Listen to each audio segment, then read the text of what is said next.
The Zintheran warship materialized above Earth without warning. No weapons fire.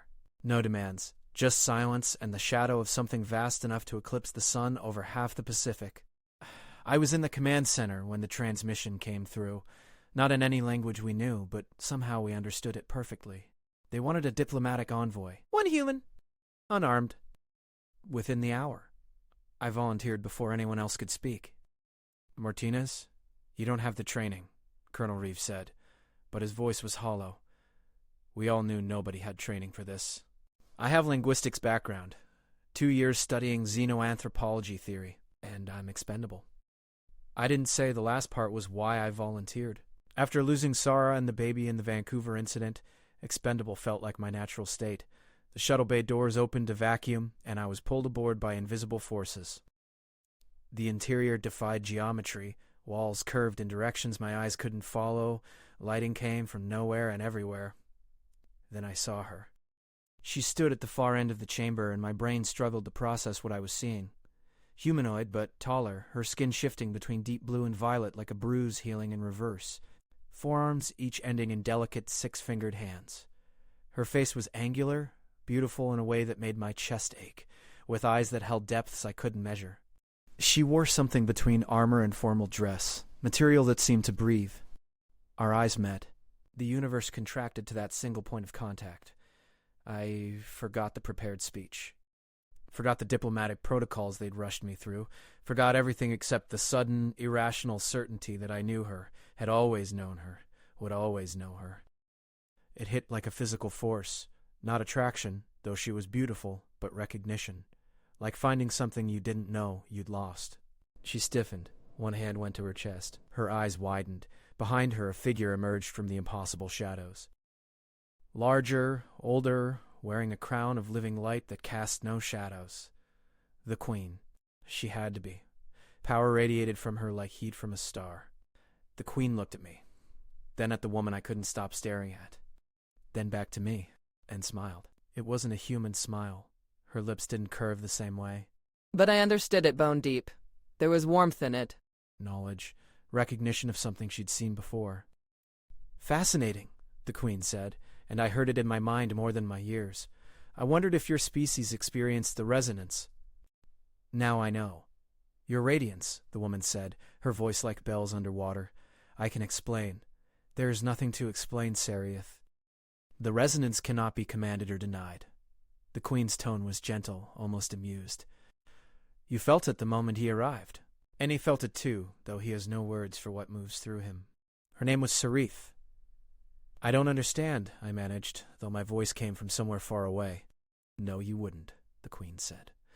Your people haven't evolved past chemical attraction and learned behavior. But we have. The resonance is... She paused, considering. Your poets might call it recognition of a soul's complement. We call it inevitability. She moved forward, and I understood that this being could unmake me with a thought. But I also understood she wouldn't. Not now. I came to your world to determine if humanity deserves membership in the collective, to see if your species has matured beyond its violence and tribalism. Her gaze moved between Sereth and me. This was unexpected. The resonance between species has occurred only 7 times in recorded history. Each time, it preceded profound change. My heart hammered against my ribs. I'm nobody. Just a translator who volunteered because I had nothing left to lose. Perhaps that is precisely why you were meant to come. The Queen's smile deepened. Tell me, Marcus David Martinez. Yes, I know your name. I know everything about you from the moment I touched your world's networks.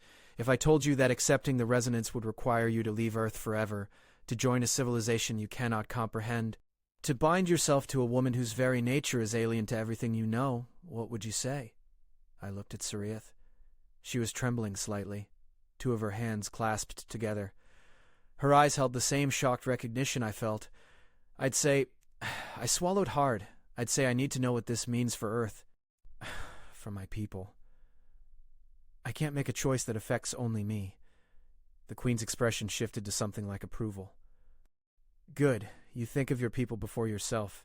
Sereth, you have chosen, or been chosen for, someone with honor. Come. And humanity's fate will be decided by more than diplomacy now.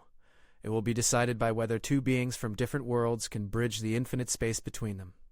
She turned, expecting us to follow. Sarieth approached me slowly. When she was close enough, she extended one hand. Her skin was cool, smooth, and the contact sent electricity racing up my arm. "I don't understand this," she whispered. "Neither do I," said. "But I felt it. The moment I saw you. As did I." Her fingers tightened on mine. "I am third daughter of the morning, warrior scholar of the bloodline royal. This should not be possible.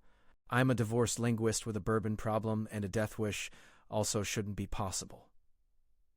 The Queen's laughter echoed through the chamber. "Come, impossible things!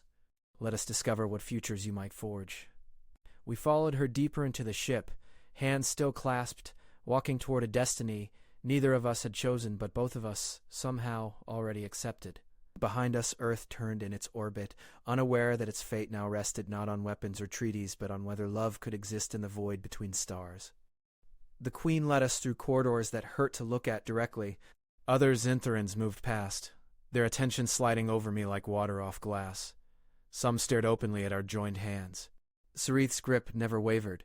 We entered a chamber that resembled a garden, though the plants moved with animal awareness, and the sky overhead showed unfamiliar constellations. The Queen settled onto something between a throne and a living tree. Two smaller seats materialized nearby. "Sit," she said. "Both of you.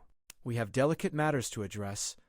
I sat, acutely aware that I was wearing a cheap suit and carrying nothing but a dead phone and my grandfather's watch. Saraith took the seat beside me, close enough that our shoulders almost touched. "The resonance is not trivial," the Queen began. "It is the foundation upon which our greatest alliances were built. It is also the force that has destroyed kingdoms when denied or betrayed. You feel it now, an attraction beyond reason, yes?" We both nodded. "It will intensify. Within days, separation will become painful. Within weeks, impossible. The resonance binds at a level your science cannot measure. Soul, consciousness, a quantum entanglement of compatible life forces. Choose whatever explanation comforts you. The result is the same. You are being drawn together by forces older than language. Can it be stopped?" Sari asked quietly. The Queen's eyes softened. "Would you want it to be?" Sarieth looked at me. I looked at her. The honest answer sat between us like a third presence. "No," I said, "but I need to understand what this means. You said humanity's fate is involved. How?" "The collective spans 300 civilizations across 2 galaxies. We have eliminated war, poverty, disease. We share knowledge, resources, protection, but we do not extend membership lightly.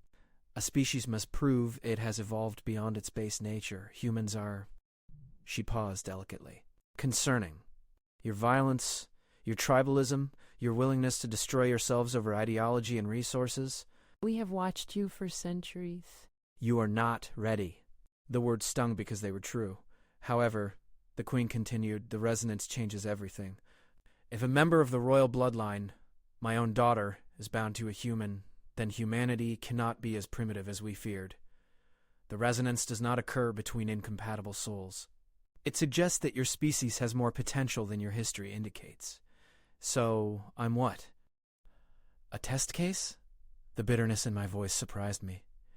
"You are a miracle," the Queen said firmly. "And you are responsibility. Sarieth cannot abandon the resonance. It would destroy her. But she also cannot fully embrace it without bringing you into our civilization, which means bringing humanity into proximity with the collective. The implications are staggering." Sarieth spoke, her voice steady despite the tremor in her hands. "Mother, I understand the political complications, but the resonance is truth itself. If Marcus is compatible with me at this level, then his people deserve consideration we have not given them. Or perhaps one human and billions more are vastly different creatures. This is what we must determine. Marcus, I will give you a choice. You may return to Earth, return to your life. We will suppress the resonance with technology. You will forget this encounter. Forget Sarieth. Feel nothing but vague unease when you think of this day. Your people will be evaluated by our original standards. Most likely, humanity will be quarantined for another 1,000 years while you evolve or destroy yourselves." The thought of forgetting Sarieth sent nausea through me. We'd met minutes ago. This was insane. And yet, remain aboard this vessel, learn our ways.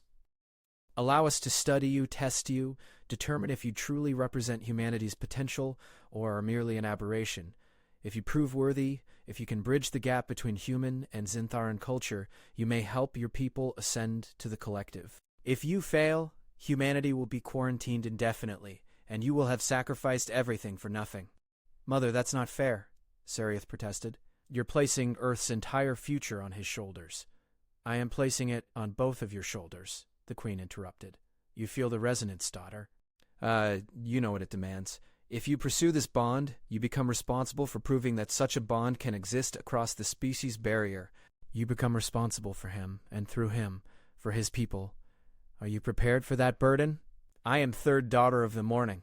I have commanded fleets and negotiated peace between warring systems. If the resonance has chosen this human, then I will stand beside him regardless of the consequences.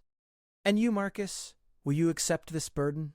Will you risk your world's future on your ability to prove humanity's worth? Will you leave behind everything you know for a woman you met mere moments ago?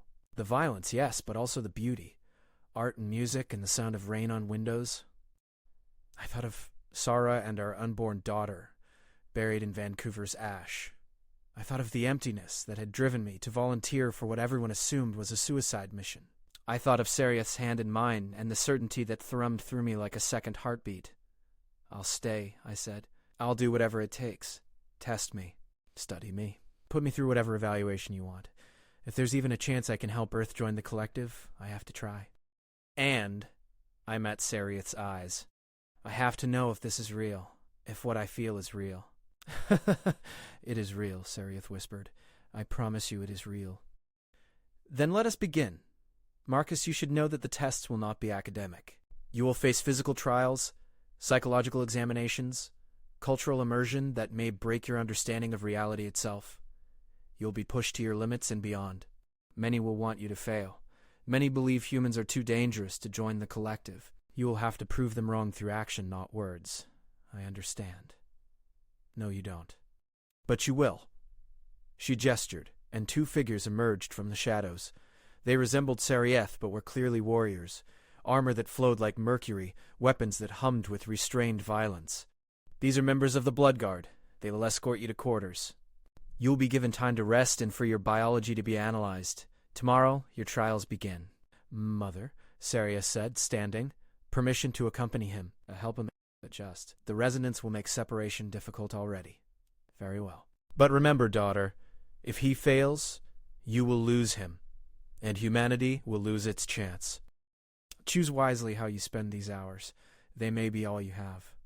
The guards moved forward, but Sarieth stepped between them and me. He is under my protection now. Royal decree. As you say, third daughter, we were led through more impossible corridors to quarters that were larger than my apartment back home. The walls shifted colors based on our moods, anxious blue-green when we entered, warming to curious amber as we explored. When the guards left, sealing us in with privacy, Sarieth turned to face me fully. I need you to understand something, she said. My mother is not cruel. These tests are necessary. If you truly represent humanity's potential, you will prove it. If you don't, her voice caught. The resonance will fade if you die or if the bond is broken technologically. I will survive, but I do not wish to survive it. Hey, I said, stepping closer. I'm not planning to fail. Your plans may not matter. The trials are designed to break those who attempt them. Even among my people, many fail. Then I'll be the first human to pass them. I tried to sound confident. Probably failed. Sarieth's laugh was soft and sad. You have courage. That is something. Tell me about yourself, Marcus. If we are to be bound, I should know who you are beyond the resonance. So I told her. About growing up in Arizona, about studying languages because I loved the way different cultures shaped thought. About Sarah, about losing her and our daughter when the reactor melted down. About the 2 years of numbness that followed, the bourbon that didn't help, the volunteer position that felt like a way out. She listened without interrupting, all four hands folded in her lap, her eyes never leaving mine. When I finished, she was quiet for a long moment. You have known great loss, she finally said. Among my people, we believe that loss either hardens the heart or opens it. Yours seems to have opened. What about you? I asked. Who is Sarieth when she's not third daughter of the morning? Her smile was tentative, beautiful. I am a scholar of biological systems. I study how life adapts across different environments. I am a warrior because I must be. because our bloodline carries responsibility for protecting the collective. I am a daughter who disappoints her mother because I question too much, push too hard against tradition. And I am... She paused. I am lonely. I have been lonely for a very long time. My people do not experience the resonance often. I have studied it, read every account. I never believed I would feel it, certainly not with an alien species. Yeah, I said. Same. Well, not the alien species part, but the lonely part. The thinking, I'd never feel anything again part. We sat together on a surface that molded itself to our bodies. Outside the viewport, stars streaked past in patterns that suggested we were moving faster than light. Tomorrow will be difficult, Sarieth said quietly. They will test your body's limits against Syntheran standards. It will hurt schism. I gathered that. Cannot interfere. If I do, you will be disqualified and Earth's evaluation ends. I understand. I do not want you to die, Marcus. Her voice broke slightly. We have just found each other.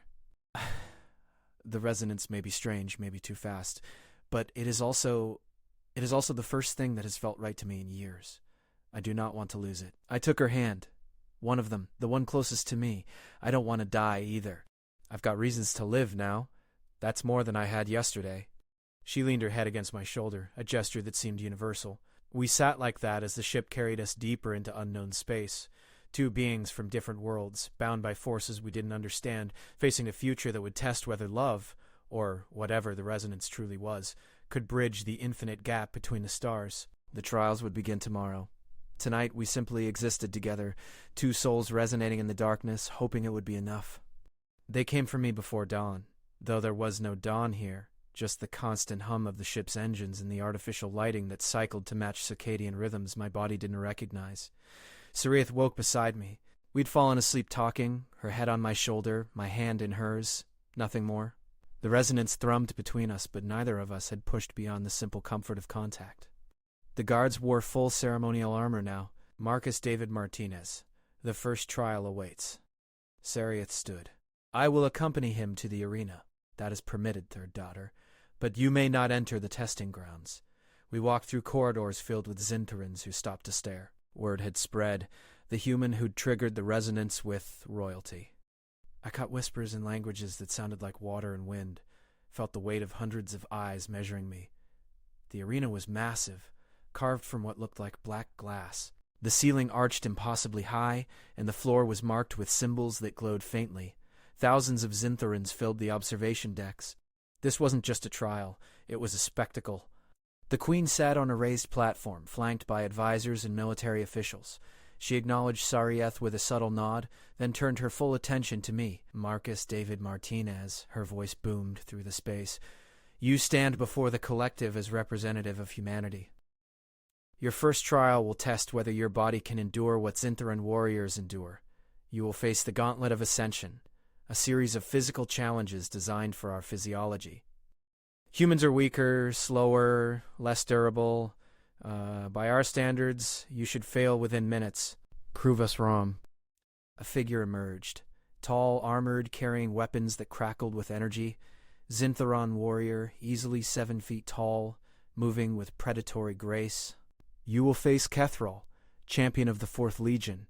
He will not kill you, but he will not show mercy. Survive 3 minutes of combat and you pass to the next phase. Fail, and humanity's evaluation ends. 3 minutes. Against something that looked like it could tear me apart. I had no weapons, no armor. Just the clothes I'd been given. Flexible material that breathed, but offered zero protection. Sarieth caught my hand for one brief moment. Remember what I told you. They are faster and stronger, but they fight with honor. Use that. Use everything you are. Then she released me and stepped back behind the barrier. I walked into the center of the arena. Kethrol circled me, weapons humming. The crowd went silent. Begin! The Queen declared. Kethrol moved like lightning. His blade came at my head and I barely ducked, felt the wind of its passage. I rolled right, came up running, tried to put distance between us. Stupid. He covered the ground in 2 strides and slammed into me. Forearms grabbed hold, 2 pinning my arms, 2 going for my throat. I did the only thing I could think of. Head butted him in the face. It hurt like hell. Felt like hitting concrete, but it surprised him. His grip loosened for a fraction of a second, and I drove my knee into what I hoped was a vulnerable area. Got lucky, he grunted and shoved me away. The crowd roared. Apparently humans fighting dirty was entertaining. 30 seconds down, 2.5 minutes to go. Kethril came at me again, methodical now. Testing. His blade swept low and I jumped, barely clearing it. Landed badly, stumbled. He was on me instantly. Fist to my ribs, I felt something crack, tasted blood. Another punch and I went down hard. Stay down, every instinct screamed. Let it end. I thought of Seriath watching. Of Earth hanging in the balance. Of Sarah and the baby I couldn't save. I pushed up. Spat blood. That the best you got? Kethril's eyes showed something like respect. He came at me again, but this time I was ready. I couldn't match his strength or speed, but I could be unpredictable. I threw myself at his legs, taking us both down. On the ground, size mattered less. I got behind him, locked my arm around what passed for his throat, squeezed with everything I had. He stood, lifting me with him. I hung on. He slammed backward into the arena floor, me underneath. The impact drove the air from my lungs. My vision went gray at the edges. He pried my arm loose, tossed me aside like I weighed nothing. I hit the arena wall, and something else cracked. Probably a rib, maybe my collarbone. Breathing was agony. Kethril approached slowly. You fight well for such a fragile thing. Thanks, I wheezed. You hit like my ex-wife. Then his blade came at my chest and I threw myself sideways. Too slow. The flat of the weapon caught my shoulder and I felt bones shift wrongly. My left arm went numb. 30 seconds. I couldn't win. Couldn't even fight back anymore. But I could survive. I focused on that, dodging, rolling, staying just ahead of his attacks. Each movement was torture. Each breath felt like knives in my chest. 15 seconds. Kethril's blade hummed past my ear. I dropped flat, rolled between his legs. Came up behind him, used my good arm to grab his weapon harness and held on as he tried to shake me loose.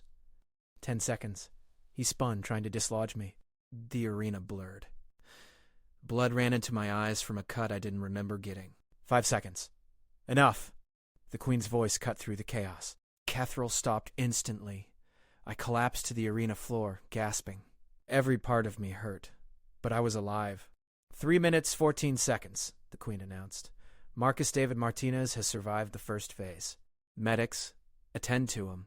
He will need healing before the next trial. The crowd's reaction was mixed. Some cheering, some clearly disappointed. Seriath vaulted the barrier, protocol be damned, and was at my side before the medics reached me. You survived, she breathed, her hands hovering over me, afraid to touch and cause more pain. Told you, I managed, reasons. They applied something that looked like liquid light to my injuries. The pain faded to a dull throb, then to nothing. Within minutes, the broken bones had been encouraged to knit. The cut sealed. I could breathe without agony. Your healing technology's impressive, I said to the nearest medic. You should not have survived, the medic replied matter-of-factly. Your species' pain tolerance is remarkable. Foolish, but remarkable. He inclined his head in a gesture I recognized as respect. You fight with honor, human. I look forward to testing you properly when you have trained. Looking forward to it, I lied. The Queen descended from her platform. You have passed the first trial, barely. Your body is inferior to ours in every measurable way, yet you endured through will and creativity. This is noted. Rest now. Tomorrow we test your mind. That trial will be far more difficult. The arena emptied quickly, leaving just Seriath, the guards, and me. You terrified me, Seriath said quietly. When you went down, when you couldn't get up, I thought. I know, but I did get up. That's what matters. She helped me walk back to quarters, her arms supporting me even though the healing had made me functional. The resonance pulsed stronger now, fed by shared fear and relief. Tell me about the next trial, I said once we were alone. The mental trial is... She hesitated. It is a deep probe. They will enter your mind, examine your memories, your thoughts, your deepest fears and desires. They will test whether your consciousness is compatible with collective integration. Many find it traumatic. Some never fully recover. And they will be looking specifically for proof that humans are too violent, too divided, too primitive to join advanced civilization. Everyone's got violence in them. Yes, but they will also see how you process it, whether you glory in it or regret it, whether you learn from it or repeat it. Your entire psychological structure will be laid bare. There will be no secrets, no privacy. They will know you better than you know yourself. I absorbed that. The thought of having my mind invaded was terrifying. But also, will they see the resonance? Will they see how I feel about you? They will see everything. Good, I said. Let them see that whatever else I am, whatever violence or flaws I carry, I'm also capable of this, of recognizing you, of choosing to try despite the odds. Sarieth's expression softened. You are either incredibly brave or incredibly foolish.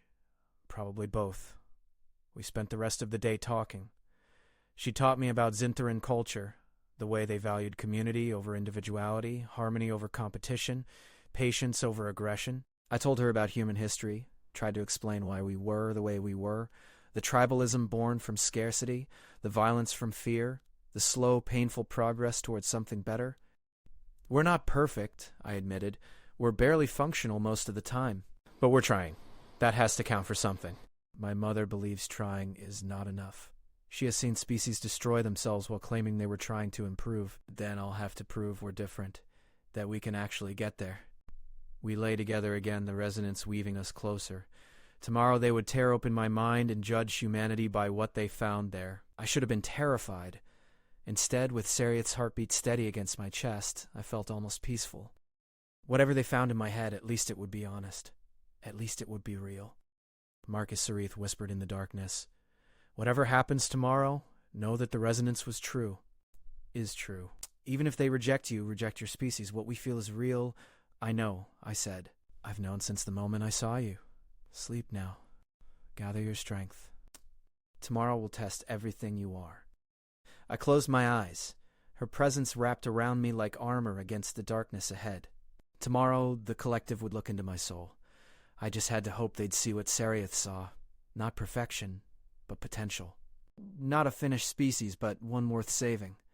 Outside our window, Earth hung in the distance, a blue marble against the black. My home. 7 billion people who had no idea their fate rested on whether one broken man could prove humanity deserved to reach for the stars. No pressure. I slept and dreamed of Sarith and Earth and futures that might never come to be. They came for me at what passed for morning. Different guards this time, wearing robes instead of armor. Scholars, not warriors. The mental trial would be administered by the collective's finest telepaths and psychologists. Sarieth walked with me to the Chamber of Revelation. She was allowed to observe but not interfere. Her presence was the only thing keeping me from complete panic. The chamber was circular, walls covered in symbols that seemed to shift when I wasn't looking directly at them. In the center, a chair that looked disturbingly medical. 5 Zintherans stood around it, their eyes glowing with inner light. Telepaths. The Queen was present, along with members of what Sarith had explained was the High Council. Dozens of important figures who had witnessed my judgment. Marcus David Martinez, the Queen began. You will sit. You will open your mind. We will examine your consciousness for compatibility with the collective. We will see your true nature unfiltered by pretense or lies. If we find that you represent humanity's potential for growth, you advance. If we find you representative of their violence and chaos, the trial ends and Earth remains quarantined. Restraints emerged, gentle but firm. Not to hold me down, to keep me still when the process became overwhelming. One thing, I said before they began, you're going to see violence in there. Pain, loss. But you'll also see what I chose to do with it. Judge the whole picture, not just the pieces you're afraid of. The lead telepath, an ancient-looking Zintheron with silver skin, nodded slightly. We will see everything. Prepare yourself. They placed their hands on my head. So many hands, cool against my scalp. Then they were inside. It felt like drowning. Memories surfaced without my control, pulled from depths I'd buried. Childhood in Arizona, my father's rage, learning to make myself small and quiet. The first time I stood up to him, age 14, and took the beating that followed. The pride and terror mixed together. Sarah, our first meeting in the university library. Her laugh. The way she quoted poetry and made it sound like music. Our wedding in the desert at sunset, the moment we learned she was pregnant. Her smile, so bright it hurt to remember. Then Vancouver. The alarms. The evacuation that came too late. holding her hand in the hospital while the radiation sickness took her piece by piece, the doctor saying the baby wouldn't survive. Sarah's last words, "Find something worth living for." The telepaths moved through it all, clinical and thorough. They pushed deeper, darker memories. Fights I'd been in, a man I'd hit in college who went down wrong, skull cracking against concrete, the weeks of guilt afterward, bar brawls after Sarah died, seeking pain to replace numbness, moments of rage where I'd wanted to hurt someone, anyone, just to feel something, but also choosing to stop, choosing to get help, the support groups, the slow climb back to functionality, volunteering for humanitarian work, learning languages to build bridges instead of walls, the decision to board the shuttle, to give my life meaning by risking it for first contact. And through it all, woven like golden thread, the moment I saw Sarieth, the resonance hitting like lightning. The choice to stay, to fight, to try, not because I was perfect, but because she made me want to be better. The telepaths went deeper still. They pulled out fears I'd never articulated. Fear of being worthless. Fear of everyone I loved dying. Fear that Sarah had been wrong, that there was nothing worth living for. And beneath it all, the fear that I was fundamentally broken, that the violence and pain had damaged me beyond repair. But they also found hope, buried deep, protected like a candle flame in wind, but present, a hope that humanity could evolve, that I could contribute something meaningful, that the resonance with Sarieth wasn't random but purposeful, that I could prove my species deserved a chance. Time lost meaning, could have been minutes or hours. They examined every significant memory, every formative moment. They saw me at my worst and my best. They saw the whole complicated mess of being human. Finally, they withdrew. I gasped, feeling like I'd surfaced from deep water. Tears ran down my face without permission. My body shook.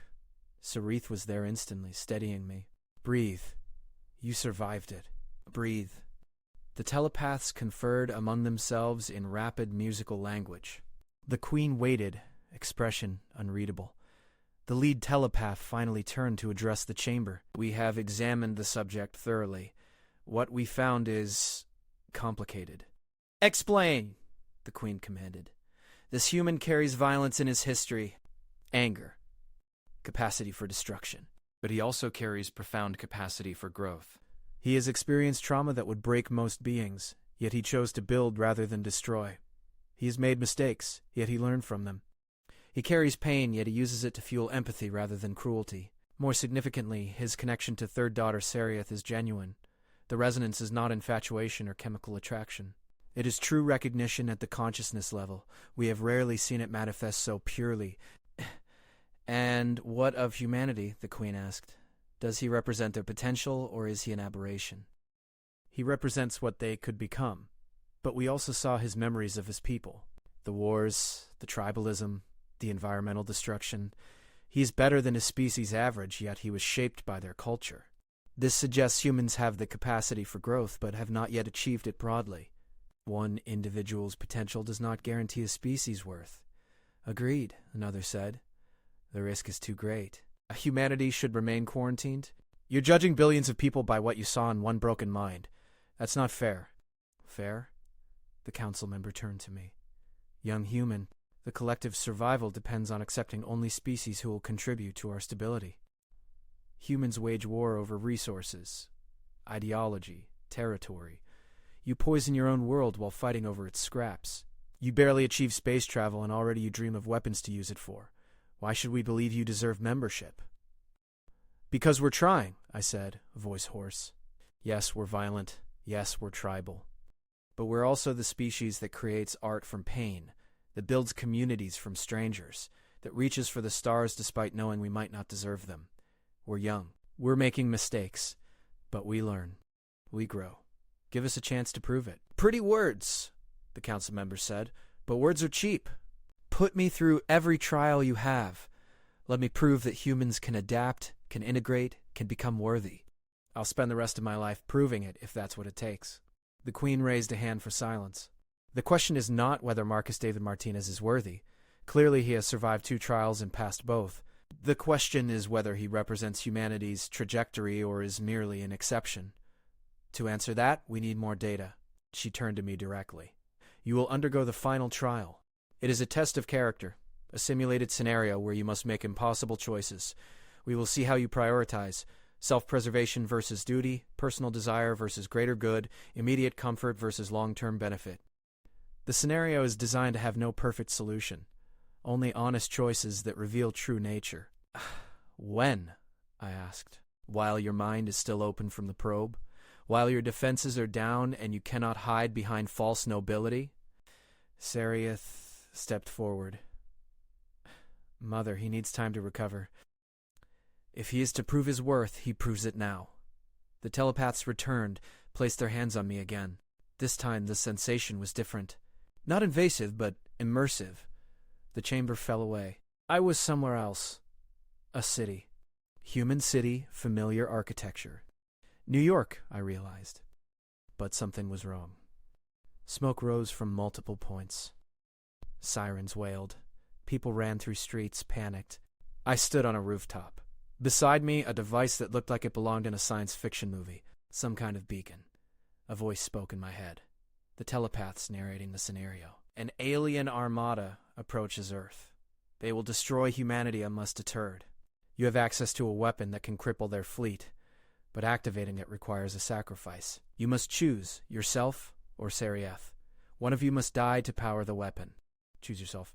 And Earth survives, but the resonance breaks, leaving Sarieth to live with the loss. Choose Sarieth, and Earth survives, but you must live with knowing you killed the one person the universe chose for you. You have 60 seconds. Choose. My heart hammered. This wasn't real, just a simulation, but it felt real. The city, the sounds, the weight of the choice. I thought of Earth. Billions of lives, everything humanity had built and could become. I thought of Sarieth, the resonance that bound us, a future we might have. I reached for the controls. If I died, at least I'd die saving my world. Sarieth would survive, would move on eventually. The resonance would fade. She'd grieve but live. But then I stopped. This was a test of character, the Queen had said. Not a test of self-sacrifice. That was too obvious. This was a test of how I processed impossible choices. No, I said aloud. I refuse. The countdown continued. 20 seconds. I refuse the premise, I said louder. There's always another way. We don't have to die. Either of us. I examined the device. In a simulation, it would have limits, rules programmed by whoever designed it. I looked at the power source, the connection points. If this followed any logic. 10 seconds. I started disconnecting components, rerouting them. The device protested, alarms screaming. But I kept working, refusing to accept that death was the only answer. 5 seconds. The beacon activated differently than intended. Not a weapon. A signal. Broadcasting outward, showing the alien armada not destruction, but the simulation ended. I was back in the chamber, gasping, hands shaking. The telepaths withdrew. The room was completely silent. Explain your reasoning, the Queen said quietly. You gave me an impossible choice, I said. Die or let Sarieth die. But impossible choices are usually built on false assumptions. I refused to accept that those were the only options. I looked for a third way. If this had been real and I'd failed, we'd all be dead. But at least I'd have died trying to save everyone instead of accepting that someone had to die. And if there was no third way, if the scenario was truly binary, I met her eyes. Then I'd have chosen myself. But I wouldn't have accepted it until I'd exhausted every other possibility. Humans don't give up easily. That's both our greatest strength and our biggest flaw. Opinions? He refused the test, one said. Disqualify him. He thought creatively under pressure, another countered. Exactly what we need in the collective. He would sacrifice himself for his species, a third noted. This is admirable, but also potentially dangerous. Such zeal can lead to fanaticism. The debate raged. I sat there, exhausted, while they argued over whether I'd passed or failed. Finally, the Queen raised her hand again. Enough.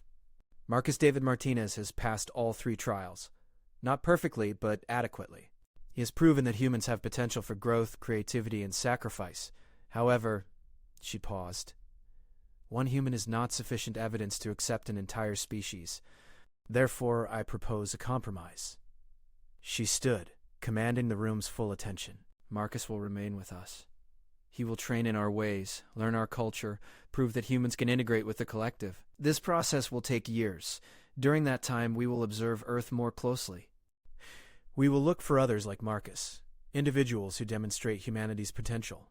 If we find enough evidence that humanity is truly evolving beyond its violent past, we will extend provisional membership. If not, Earth remains quarantined, and Marcus may choose whether to stay with us or return to his people. Someone asked, "The resonance?" The resonance will proceed naturally.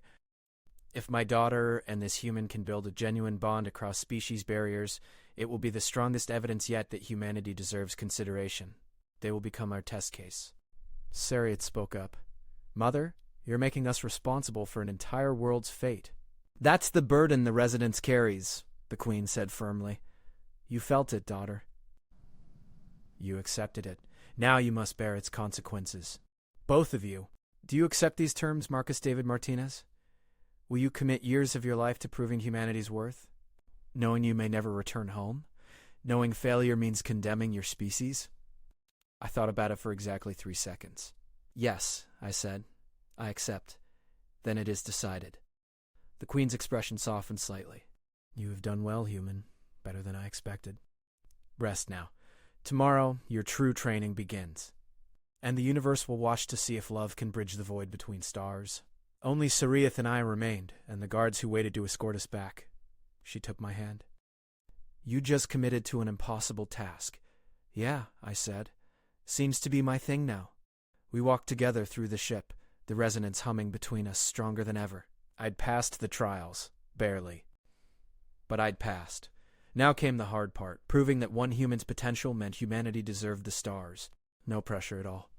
They assigned me instructors in everything: Zintheron language, history, philosophy, combat training, diplomatic protocol, biological sciences, quantum mechanics, meditation techniques that took months to grasp.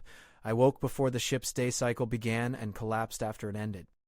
Every day pushed me to limits I didn't know I had.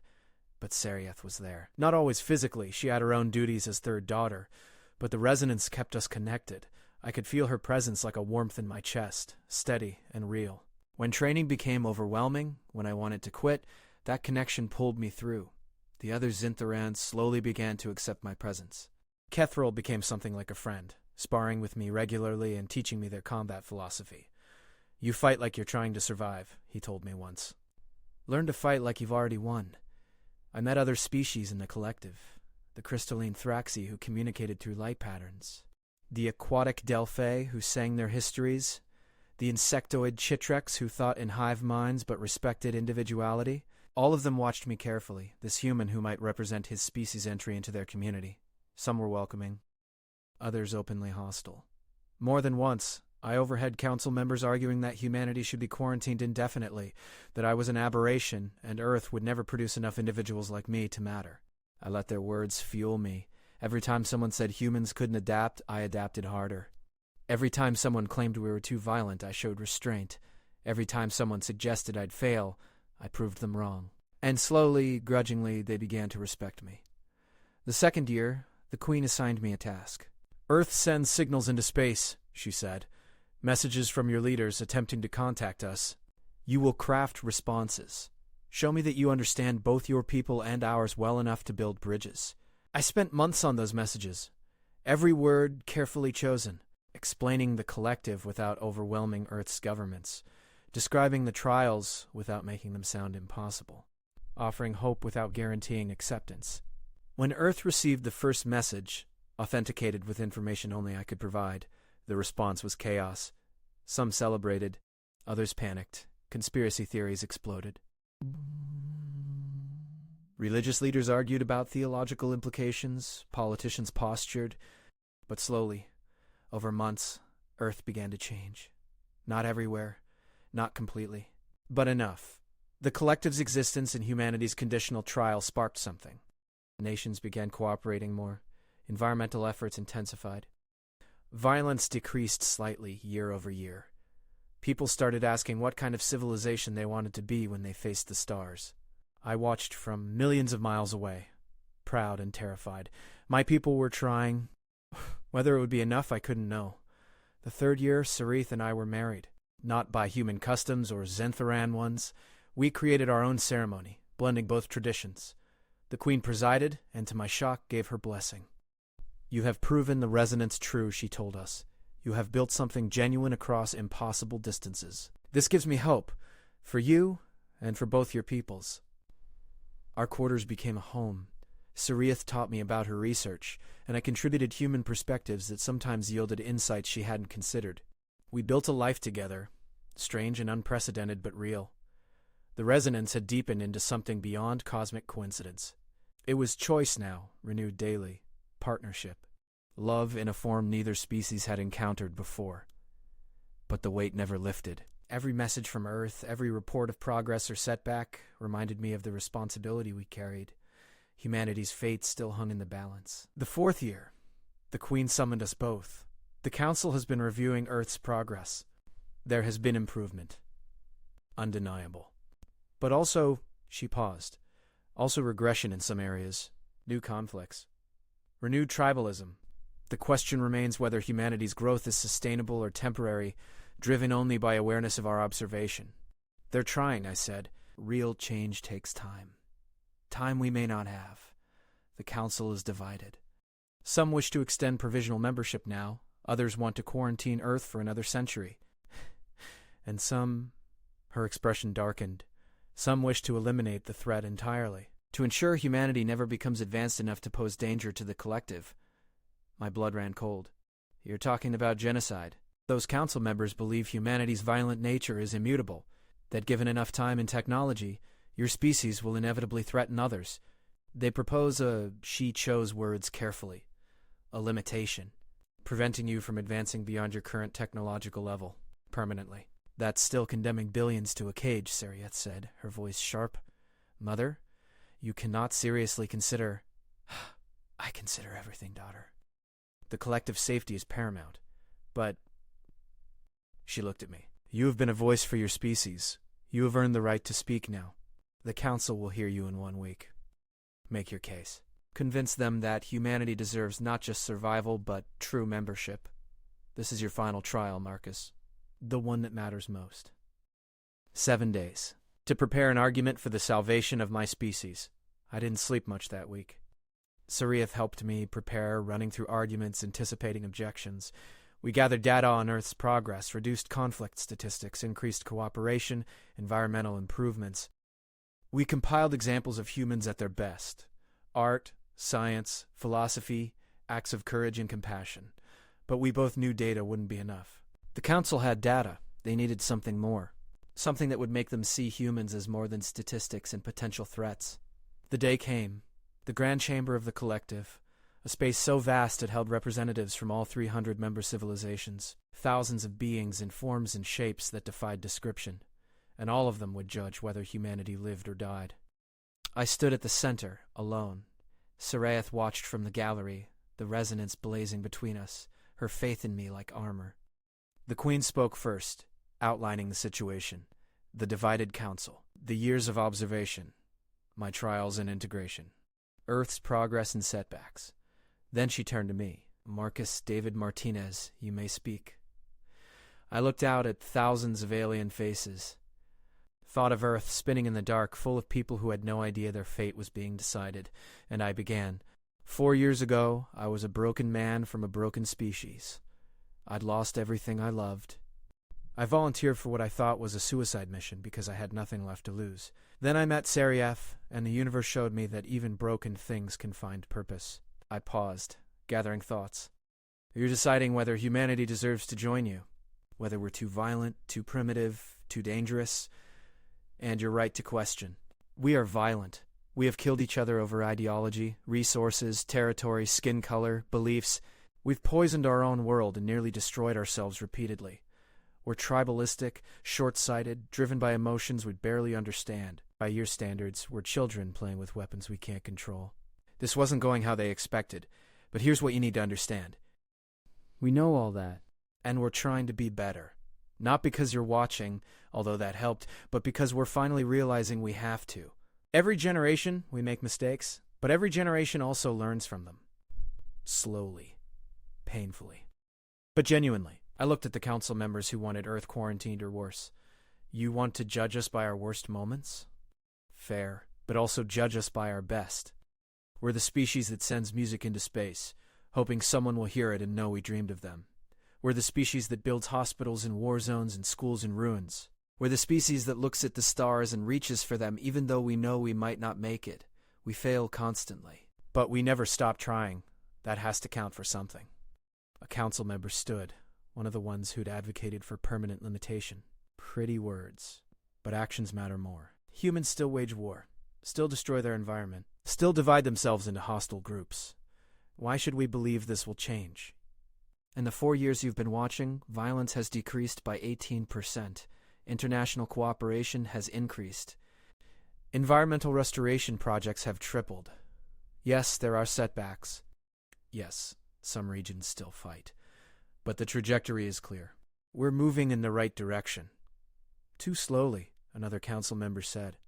At your current rate of progress, it will take centuries before you reach acceptable standards. Then give us those centuries, I said. Let us earn membership gradually. Start with provisional status. Give us access to some technologies but not others. Monitor us closely. If we prove ourselves, expand our access. If we backslide, restrict it. Don't decide our fate based on who we are now. Decide it based on who we're becoming.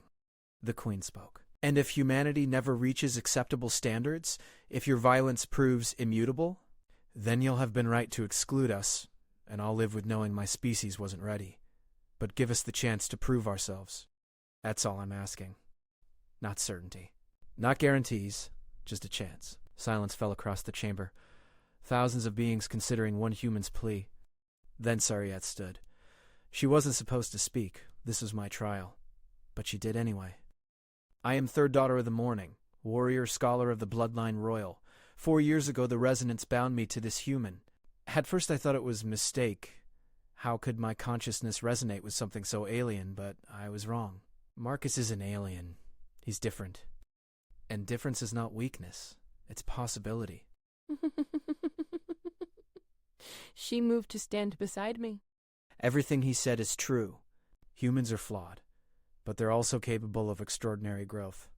I've watched Marcus transform from a broken survivor to a diplomat, warrior, scholar. If one human can change this much, imagine what billions could become, given time and guidance. We would deny them that chance out of fear? The Queen's expression was unreadable. Daughter, you risk much by speaking now. I risk nothing that matters, Mother. If the collective is truly about bringing species together, helping them evolve toward better futures, then humanity deserves that help. Not because they're perfect, but because they have potential. Isn't potential worth cultivating? More silence. Then, finally, the Queen spoke. Council will deliberate. Marcus David Martinez, you and Sarieth will wait in quarters until we reach a decision. It may take hours. It may take days. We were dismissed. Walked back through corridors that seemed longer than before, each step heavy with the weight of what we'd set in motion. In our quarters, Sarieth held me while I shook. You did everything you could. It might not be enough. Whatever they decide. 2 days passed. The longest 2 days of my life. We couldn't eat, couldn't sleep properly. Just waited while 300 civilizations decided if humanity deserved to live free or die slowly in a cage. Finally, the summons came. We returned to the Grand Chamber. The Queen sat on her throne, flanked by the full council. Her expression gave nothing away. Marcus David Martinez. Sarieth. The council has deliberated. The vote was... She paused, and for the first time I saw emotion in her face. Relief. The vote was 227 in favor, 68 against, 5 abstentions. Humanity will be granted provisional membership in the collective. My knees nearly buckled. Sarieth caught me, her joy blazing through the resonance. However, the Queen continued, this membership comes with conditions. Earth will receive access to basic technologies, medical, environmental, communication. You will be assigned mentors from established civilizations.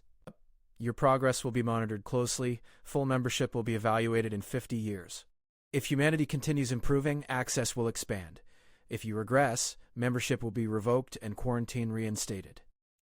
Do you accept these terms on behalf of your species? Yes, I said, voice cracking. God, yes. Thank you, wife, the Queen said with the faintest smile. Her testimony swayed the undecided votes. And thank yourself. You proved that humans can adapt, can grow, can integrate with civilizations vastly different from your own. You became the bridge your species needed. She stood. Marcus David Martinez, you are hereby appointed as Earth's first ambassador to the collective. You will facilitate your world's integration. Guide them. Help them understand what they're joining. This is a tremendous responsibility. I understand. I hope you do. Because billions of lives now depend on how well you perform this role. But based on the last 4 years, her expression warmed, I believe you're ready. The chamber erupted in sounds I couldn't interpret. Approval from some species, protest from others, curiosity from many. But the decision was made. That night, Sarith and I stood at the observation window, watching Earth turn in the distance. We could go home now if we wanted. Visit, show Earth's leaders what we'd achieved. But this ship, this life among the stars, this impossible love between human and Zintheron, this was home too now. We did it, Surieth whispered. Against everything, we actually did it. We did, I agreed. Now comes the hard part. Making sure Earth lives up to the chance we got them. You're impossible. We just saved your entire species, and you're already worrying about the next challenge. Yeah, well, I'm human. Worrying is kind of our thing. She kissed me then, a gesture she'd learned from human culture, adapted to Zintheran physiology. It still felt like the first time, like the universe recognizing itself in 2 different forms. I love you, I said. Words I'd never said to her before, though the resonance had been saying them for years. I know, she said. I've known since the moment the Queen smiled at us. Since the moment I saw you and felt everything change. I love you too, impossible human. Below us, Earth began receiving its first collective transmission, humanity's formal invitation to the stars, the beginning of a new era. And above us, in the infinite dark, 300 civilizations watched to see if we'd succeed or fail. We'd been given a chance. Against all odds, against all reason, we'd been given a chance. Now we just had to prove it was worth taking. The resonance pulsed between us, steady as a heartbeat. 2 souls from different worlds, bound by forces older than language, facing an uncertain future together. But together. That was the key. We'd face it together. And maybe, just maybe, that would be enough.